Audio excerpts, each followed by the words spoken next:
இவர்கள் மேல் குற்றம் சுமத்துவாள். சேபாவின் ராஜஸ்திரீ மனதுக்குள் ஃபர்ஸ்ட் டைம் சாலமோனை பார்க்க ஆர்வமா இருக்கு. ஒருவேளை சாலமோனின் ஞானத்தை ஓவரா பில்டப் பண்ணி சொல்றாங்களோ? என் விடுகதைக்கெல்லாம் அவர் பதில் சொல்லிட்டாருன்னா கிஃப்டா கொடுக்க நிறைய கந்தவர்க்கம் பொன் ரத்தினமும் வச்சிருக்கேன்னு நினைக்கிறாள்.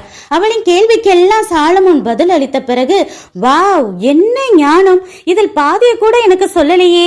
சாலமோன் கட்டிய ஆலயம், அரண்மனை, சாப்பாடு, ஊழியக்காரர்களை பார்த்து ஒரே பிரமிப்பா இருக்குன்னு நினைச்சு கிஃப்ட கொடுக்கிறா. சாலமோனிலும் மிகப்பெரிய இயேசுவே வந்து நேரடியா அட்வைஸ் பண்ணியும் கிண்டலும் அசட்டையும் தந்திரமா சோதனை செய்த மத போதகர்களை பார்த்து நியாய தீர்ப்பு நாளில் அந்த ராஜஸ்திரீ குற்றம் சாட்டுவாளாம். நாமும் உண்மையான ஞானத்தை கேட்டு மனம் திரும்பவும் தேவனுக்காக பக்தி வைராக்கியமாக நிற்கிறதுக்காகவும் ஆலயத்துக்கு போகிறோமா, இல்லை வீடு காரண வெறும் உலக காரியங்களை பெறுவதற்காக சர்ச்சுக்கு போகிறோமா?